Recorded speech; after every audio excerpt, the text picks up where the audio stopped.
Mana bugün Akçako'l turizm rekreatsion zonamizda xabarlarınız var. Aytib qo'ydim. Plyajni tozalash ishlari bo'lib turibdi mana. Hozir bir xush xabar bo'ldi. Mana ekskavatorchimiz. O'zingizni tanishtirib bering.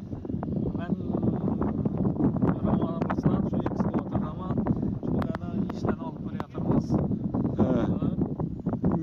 Necha topdingiz bu gaplarni? Do'stlar buni ko'ring, vaqola qaranglar. Neydi ekan? Nima topdingiz? Şunu işlep durgan vaqtimda Neyden topdingiz? Akçako'ldan çıktı. Keyin Sındırıp bersizda buni sındırıp qaramadingizmi? endi bilmaysiz-ku tayinda. Endi keyin chiqqandan keyin Oybek aka sizni chaqirdim. Yine shular chiqdi. Aziz do'stlar, mana ko'ringlar.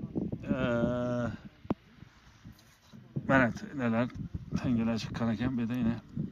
Biz tangalar bor. Keyin mana taqinchoqlar bor mana. Mana endi taqinchoqlar chiqibdi mana. Mana nelar bilan yine. Oltinlar ham chiqibdi mana. Buni o'zingizni tanishtiring. Men Yelaqalağa neden dedim 90'ları Toprak Kıla'da restorasyon kontorda işledim. Ova. Şu yılları Toprak Kıla'dan bu tengeler çıktı. Ova şimdi tengeler. Şu tengeler.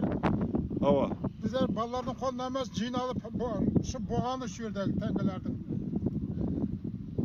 Aziz do'stlar, mana o'zlaringizni Akçako'lda bekardan bekara aytilgan emas. Mana Xudo xolasa Akçako'lga kelib, o'zlaringizni tangalaringizni, oltinlaringizni topaverasizlar. Bemalol kelib, Akçako'lga cho'milib, pullaringizni topib, boyib ketaverasizlar.